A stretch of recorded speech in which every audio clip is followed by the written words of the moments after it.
Dzień dobry. Hello from Malta. Goedemorgen, dames en heren. Goedemorgen allemaal. Hello, or mine as we say. Tere. Good morning, everyone.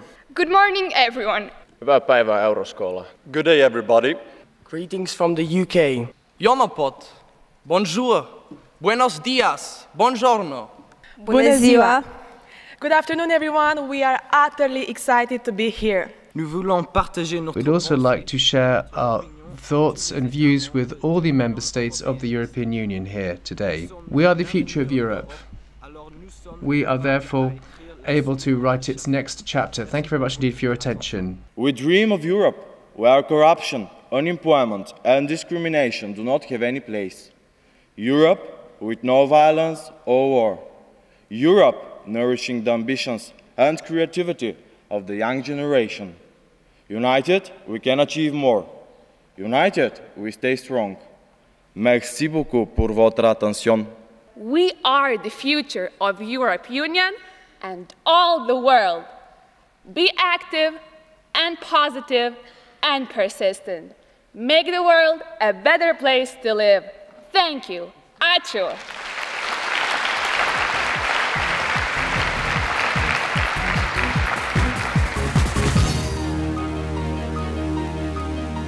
Jóvenes señorías. Good morning, ladies and gentlemen. Good morning, young people. I do hope that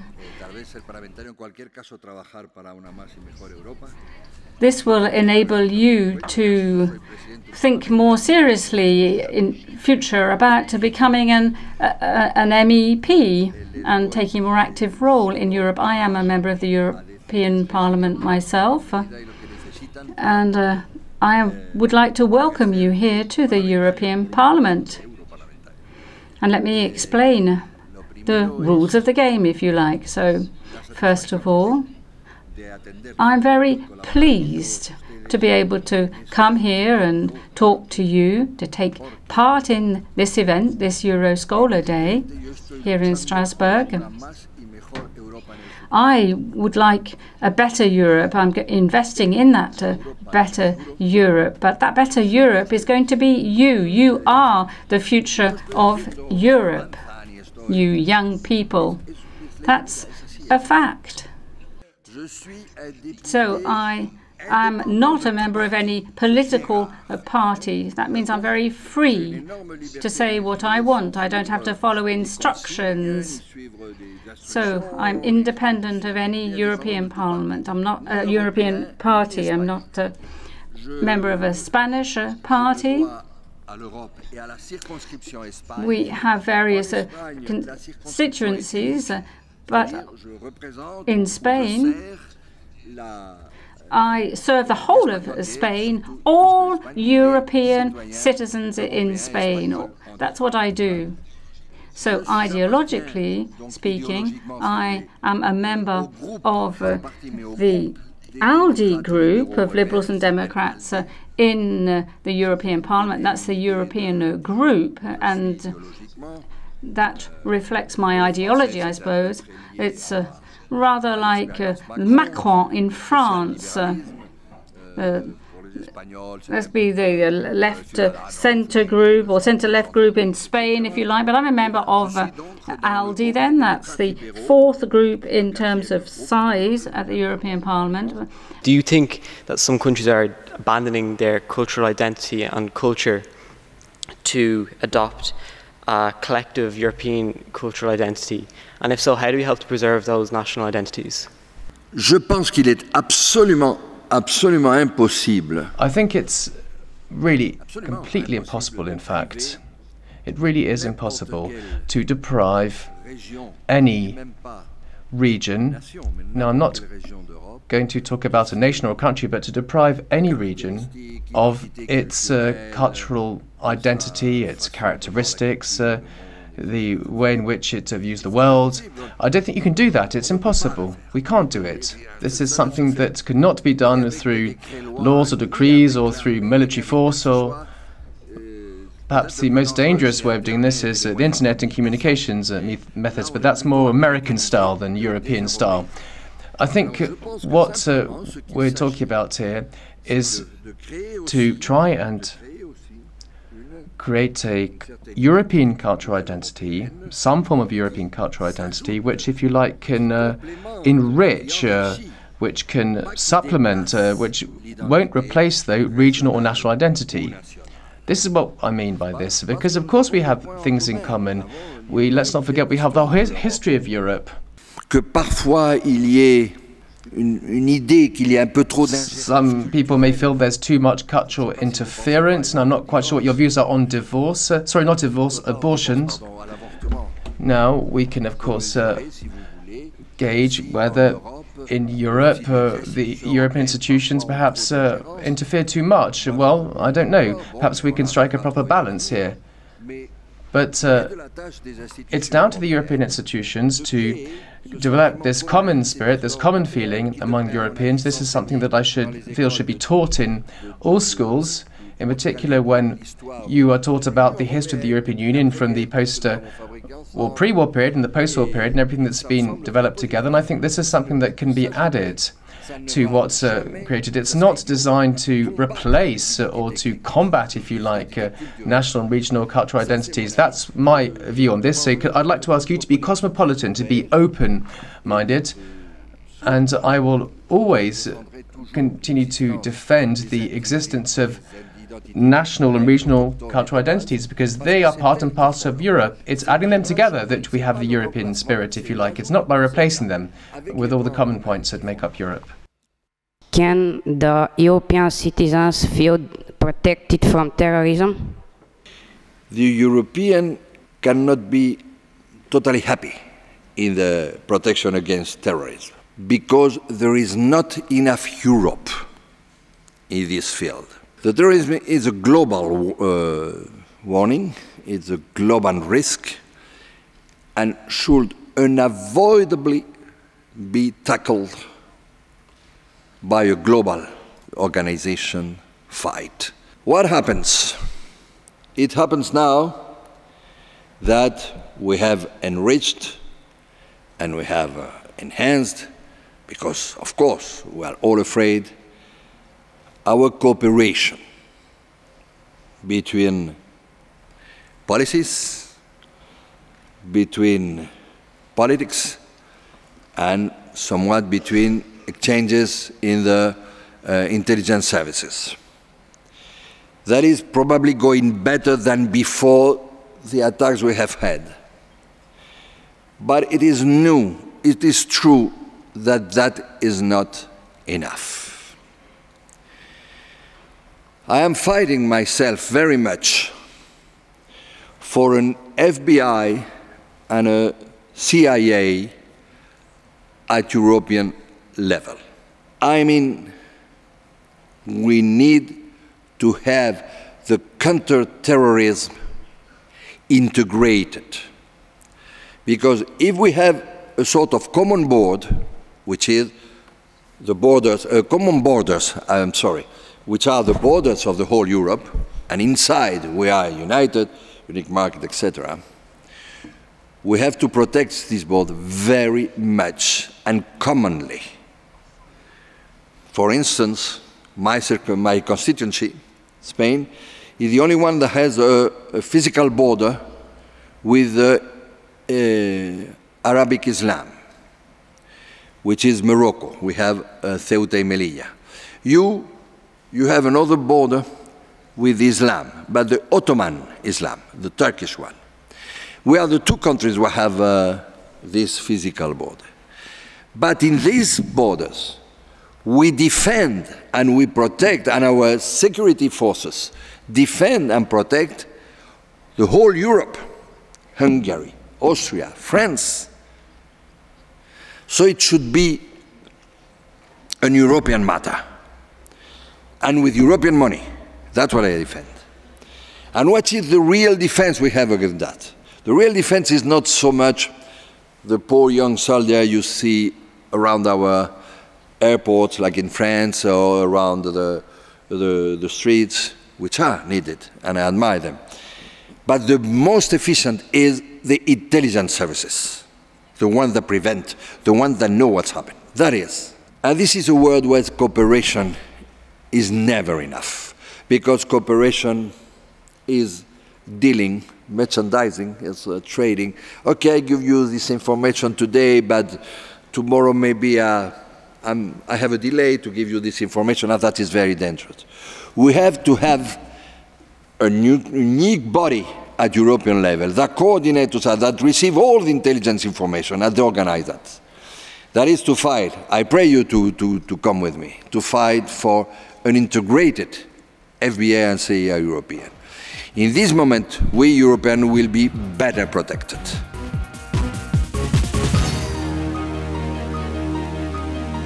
Talking about the policy that the European Union should adopt, we think that a good idea or a great idea is to produce our own energy and not to buy to the other countries, because in nowadays the European Union buy a lot of petrol or carbon, for example, to Russia or Arabia, and we think it's a better idea to produce like green energy and to produce in our fields, or to produce like in our way, because we are wasting a lot of money buying this, and we think if not all, but in a part of this we can like destinate to investigate, I think it should be a very good idea.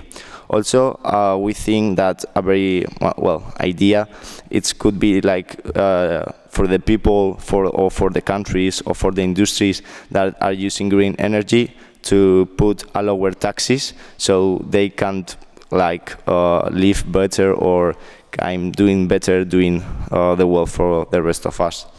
So another point is try not to overproduce meat or whatever, because for example the meat or the animals produce a lot of CO2 due to overproduction, and this is applicable to every industry, because if we don't stay clear of the CO2, we are going to kill the air. Also is to use electric cars or electric methods of transport, because in nowadays there are a lot of people, and there are a lot of people who want to travel or needs to travel, and if this travel will make like in a clean way, I think it's the better idea. We would want to have some social media limitations. This would be mainly focused into the fight against fake news. We believe that we should punish journalists or media outlets who promote fake news or put it out there. However, we would not tackle individual users who simply get this fake news from the media. We believe it's the journalist's fault because it got there. We would want to create a cyber department. We want more security. We would not allow companies to reveal our personal data for their own profit or benefit. However, this department would issue warrants, would be granted to police forces or armies or so on for individual instances in which data should be revealed for them in order to be more efficient in protecting our security, fighting against crimes, terrorism, or so on. But sometimes these forces, like police or army, could go without a warrant in a great case of urgency. So if a case is too urgent for a warrant to be issued, we would not wait for it. And lastly, we talked about education, and we have two proposals. Firstly, we would impose a mandatory subject in schools that would learn students about the importance of free speech, the morals of free speech, and the limits of free speech in the moment in which they harm other parts of society. And lastly, we would impose a mandatory subject to learn about all the European cultures of all EU member states. Thank you.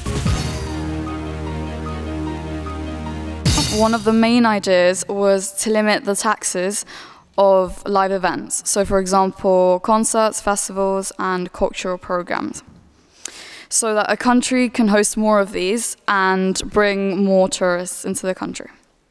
For example, Portugal has a tax complementation of 20%, and this can set them back in promoting the culture in this way. So some ideas regarding this was to have a cultural bank holiday in which each country celebrates another's culture, and this would open up people to other cultures.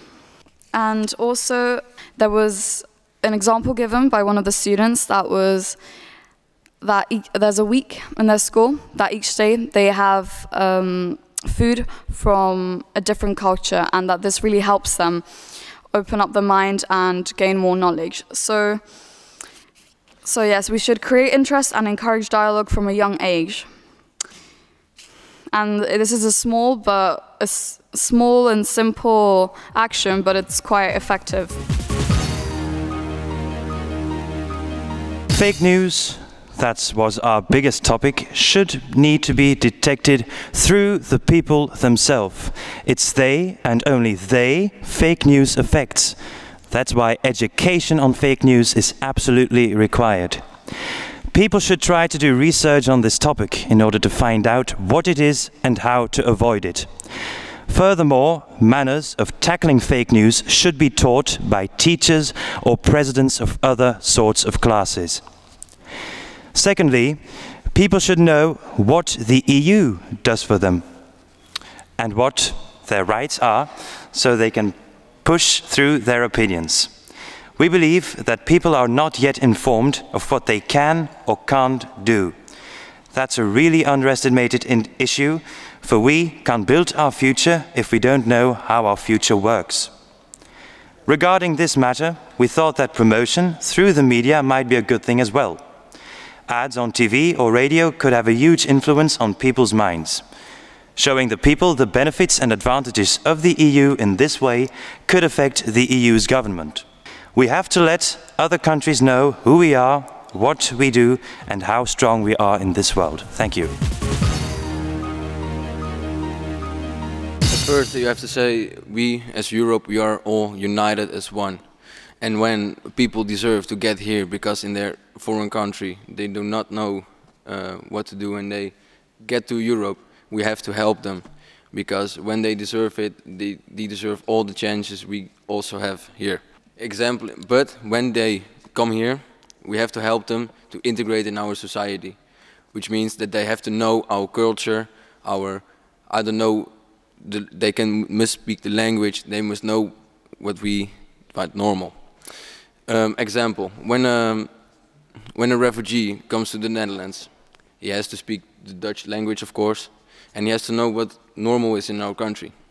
For example, smoking weed is legal.